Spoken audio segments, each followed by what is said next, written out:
I think that the Jannik Sinner comeback is exactly what we expected. He came back in Rome, which is where the crowd will give him the most support because he's obviously from Italy.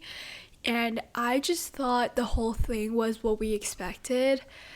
I mean, his opponent, Navone, played incredible, and if it wasn't Jannik Sinner, I think he would have gotten a set, but because of Jannik Sinner and I think the crowd support, it's just, at the end of the day, just, I don't know, like, such a one-sided battle, and I mean, I can't wait to see what Jannik Sinner can bring to the rest of the tennis tour. Welcome, tennis fans, to Tennis Traverse Exploring the Game, the podcast that delves into the heart of the tennis world. I'm your host, Ivy Zhang, and in today's episode, I will be talking about the Rome Open. So, yeah, and before I start, I do want to make an announcement, which is that I will make an episode next week previewing French Open, because French Open actually starts May 20th, and that's super soon. So that's really exciting. And then after that, I'll come back 2 weeks later for a summarizing show, which we'll just talk about. It will be like a longer episode, and I think you guys will prefer that version because I think it just goes into what I'm talking about deeper, and I will talk about Roland Garros, what happened there, and also just talk about like the aftermath of French Open. And I'm sorry if you guys can hear like noises in the background. It's like we have my parents are washing the dishes, so yeah. Okay, now let's just get right into today's episode. So I guess I'll start off talking about the women's side like I always do. So I'm just gonna talk about some interesting matches that happened. So let's start with the first round, the round of 128, sorry. I feel like there isn't that many tournaments because Rome Open is also there isn't that many matches because Rome Open is also one of those tournaments where if you're like ranked higher, you get to skip the first round. But I still think there are some matches worth talking about. So I want to talk about the match between Eva Lys and Moyuka Uchijima. So I feel like Uchijima has been performing really well recently. In Madrid, she went to the quarterfinal after beating Pegula, Jabeur, Ekaterina Alexandrova in like the previous rounds, and I feel like she's a player that might be like one of those upset watches that she might like beat like a top player.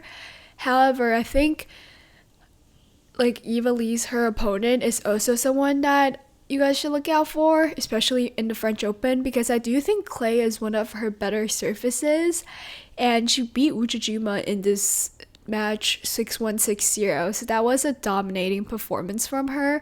And I think just from that performance, we can tell that if she's on, I think she really have a chance of beating like higher ranked opponents. Also, I don't think she's like going to be scared of the moment because in Australia, she was the lucky loser, but she made it to, I think, the fourth round. So I think she really has a chance if she can get through to qualifying. And I think not necessarily winning the title, but I think she has a chance of going far, maybe third round, fourth round. And I think that's really good for her. Moving on, other round of 128 matches, I want to talk about Naomi Osaka versus Sara Errani, because I just feel like Naomi Osaka really benefited from winning that WTA 125 tournament in St. Malo, even though, I mean, I don't think she would have necessarily had to win that tournament to do well here. I think she just needed more practice because she lost really early in Madrid. But I honestly feel like she was really great against the match against Sara Errani. Obviously, Naomi Osaka is known for her power, whereas Sara Errani is someone who's not necessarily known for her power. But I think Naomi Osaka was just able to hit the lines in this match and just play like how she wanted to play. And I think when she plays like that, a lot of players are going to have trouble against her. So yeah, okay. And I also want to touch on the fact that Naomi Osaka, even though she is a hard court player, I think she's playing great on clay, and she won her first title in like 4 years, I think, on clay. So, last year too, she played an incredible match against Iga at French Open. So, I think she's also someone you guys should look out for, because I really do think she's playing great tennis right now. Okay, moving on. I want to talk about the round of 64 matches. So I guess I want to start off with, again, let's talk about Bianca Andreescu versus Donna Vekic. So I feel like Andreescu has been on the coming back train for a long time.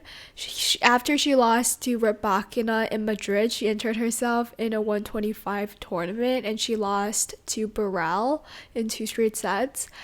But in Italy, in Rome, I think she's doing pretty good, because the match between her and Donna Vekic is pretty...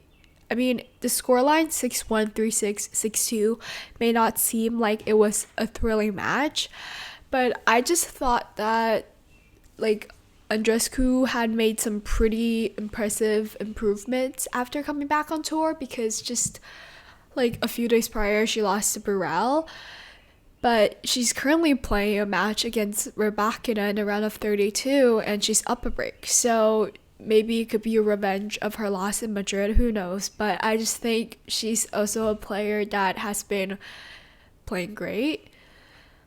And then I also want to talk about the match between Mirra Andreeva and Emiliana Arango. So I think Mirra sometimes have trouble maintaining a high level, and I think we really saw that in Madrid, where she lost to Coco Gauff, because her first set of tennis against Gauff was great, and I think arguably Coco Gauff stole that set from her.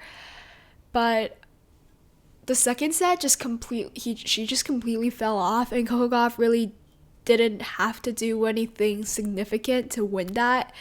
And I think, I don't know what to think, but I believe Andreeva, she's obviously a talented player, and I think these experiences are good for her, because she can really learn from just how she performed, because she's still at such a young age, and she's head above shoulders compared to all of her other peers that's her age. And I think just having these experiences of learning how you're playing against these top players will really help her in the future. And then for other round of 32 matches, I actually feel like there's quite a few to talk about. I first want to talk about the match between I want to talk about the match between Madison Keys and Peyton Stearns. So I feel like Madison is she's, in my opinion, a well-rounded player, but I think clay might not necessarily be her best surface, just because on clay a lot of her power gets neutralizes. That's just what play on clay does. It neutralizes a lot of really strong shots, and she's known for her power hitting, so I think necessarily she wouldn't really benefit from playing on clay. But I really want to give credit to Peyton Stearns, because she's been performing great. In Madrid, she made it to the round of 16th, where she lost to Sabalenka, but in her run, she also beat Amanda Anisimova.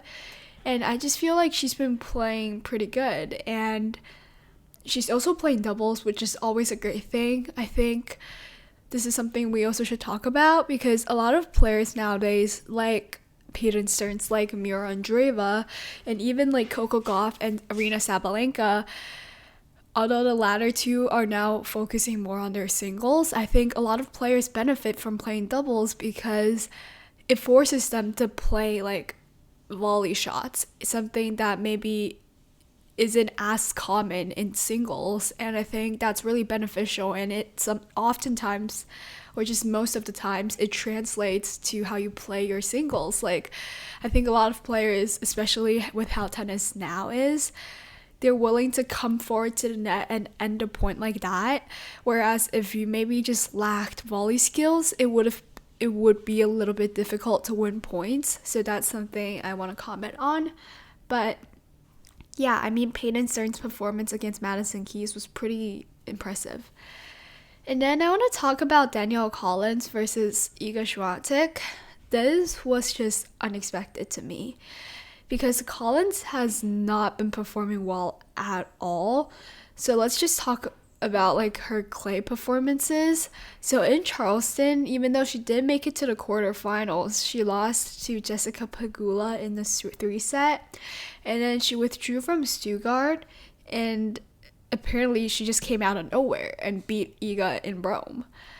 So that was really surprising. I just feel like Iga didn't play like how she wanted to play. I feel like after losing in the Olympics, I don't know what happened, but she hasn't been into a single final, and her form has just been off, especially if you guys look at the first set. I mean, I feel like she kind of found her footing a little bit in the second set, but she's just completely off. Like, she only had a 25% win on her first serve, on her second serve, which is terrible. And I feel like a lot of players now, they sort of figured out what to do when they play against Iga. Like, instead of rallying with Iga and Iga just pulling them off the court, they will attack right away from like Iga's serve. And that low-key like sort of just will throw Iga off a little. And I think maybe after Roland Garros, because with her performance, obviously I think she is still a favorite to win Roland Garros just because of how she performs at Roland Garros. But just with her performance overall, I don't think she's like the number one contender. I think Sabalenka is the number one contender. And I don't think she's going to make it really far in Roland Garros. And if she doesn't, I think she's going to like maybe change up her team a little bit, maybe change her coach from Wim Fissette, because I don't really think the coaching change did much for her. So yeah. Okay. And then I want to talk about one last match, which is between Jasmine Paolini and Ons Jabeur. So I mean, this was really entertaining because both of these players play an incredible style of tennis. And I just really enjoyed how the Italy crowd cheered for Paolini. And I just want to mention this because I thought it was a great match. And all the matches I mentioned, I'll also leave a link. So if you guys want to go check it out, feel free to go to my show notes. And I think they will be linked there. Okay, so we'll take a break. And then we'll come back and talk about the men's singles that's going on. Hi everyone, welcome back. So now let's talk about the men's side, and I want to do the same thing. So let's start with the round of 128. So I think the match I really want to discuss in this round is, I just thought it was really entertaining, the match between Jordan Thompson and Giovanni Mpetshi Perricard. Because even on clay, Perricard still managed to serve 13 aces, which is really impressive considering it's not best of 5, it's just like 3 sets.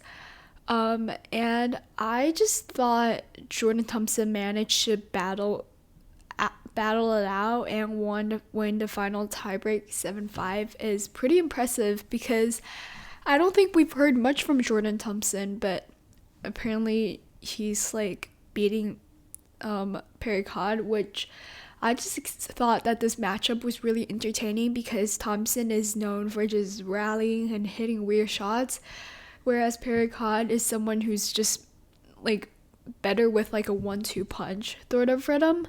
So that was really entertaining.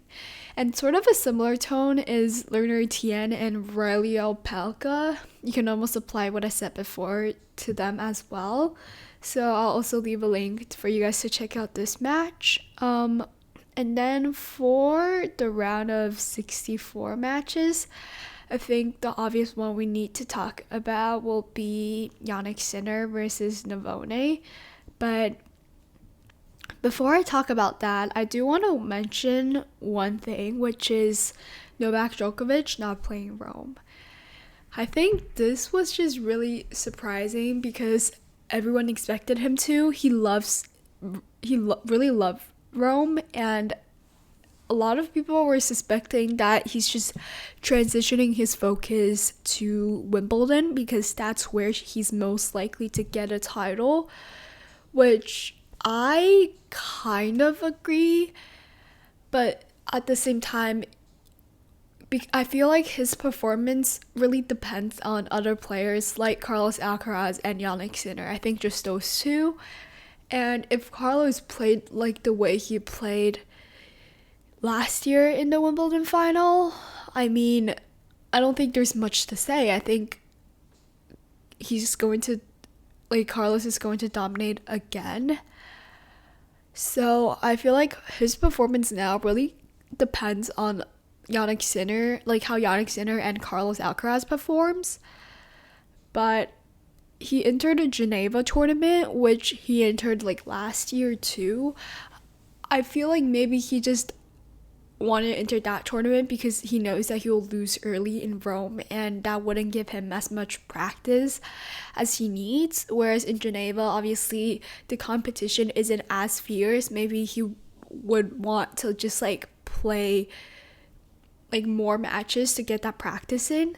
But at the same time, also he's trying to get his 1,000th title.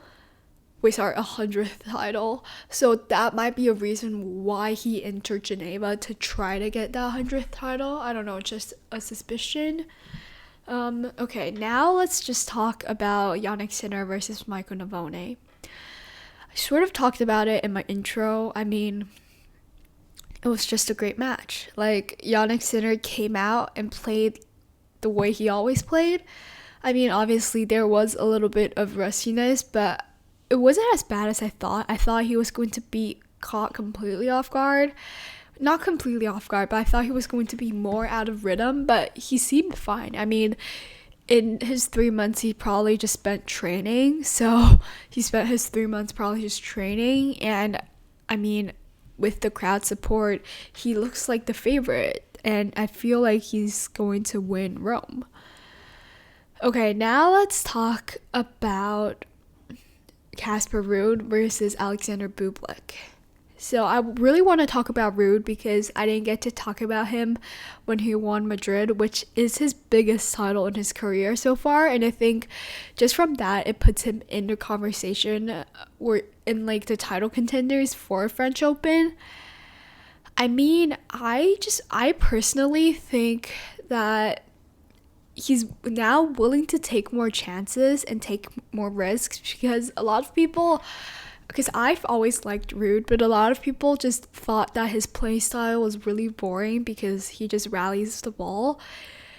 And he has a really, really powerful forehand, but sometimes he tries to just like make his opponent to make a mistake. But I think throughout Madrid and like in Rome as well, he's trying to hit more shots where he is the dominant ones, and sometimes even taking like risky shots in his backhands, which is something that he normally wouldn't do. Okay, now I want to talk about Fritz versus Giron. This match was really weird to me because it was 2 tiebreak sets, and I think Fritz played well. And however, just from his performance, I wouldn't necessarily put him in the mix at winning Roland Garros, even though I think he should be. But I think this year just hasn't been the greatest. His best run is in Miami, where he made it to the semifinal. That match was incredible, but I really think that he just hasn't been at his best. And I really hope he finds his form, although this is the last tournament before Roland Garros, probably, for him. And sort of a similar thing with Andre Rublev, even though I think Andre Rublev fell off a bit more compared to Fritz. He hasn't been performing well. Let's see. So in let's talk from like the clay swing. In Monte Carlo, he lost in the round of 16 to Taylor Fritz. In Barcelona, he lost to Alejandro Davidovich Fokina. In Madrid, he lost in the round of 32 to Bublik. And in Rome, he lost to Fabian Morozan.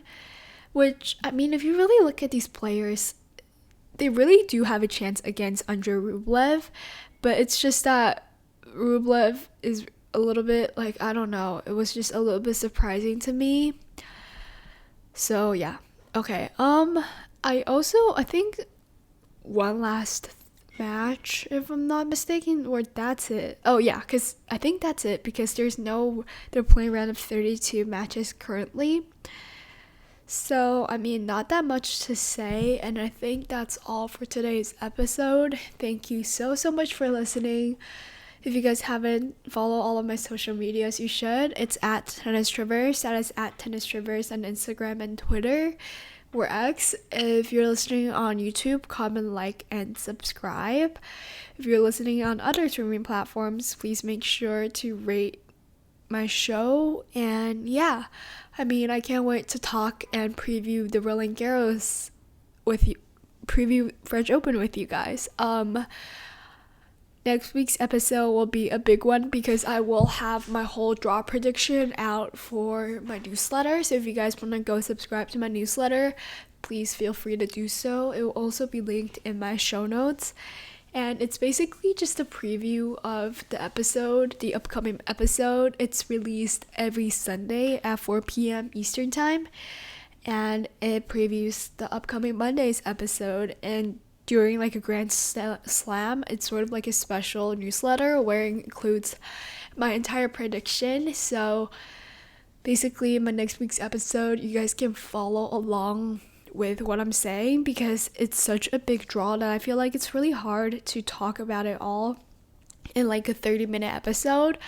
So if you guys want to go look at that, it will have just like a key of like all the matches I'm looking forward to, and like potential upsets and potential star matchups. So if you guys would like that, please subscribe to my newsletter. And yeah, that's all for today's episode. Thank you so much for listening, and I'll see you guys next week. Bye.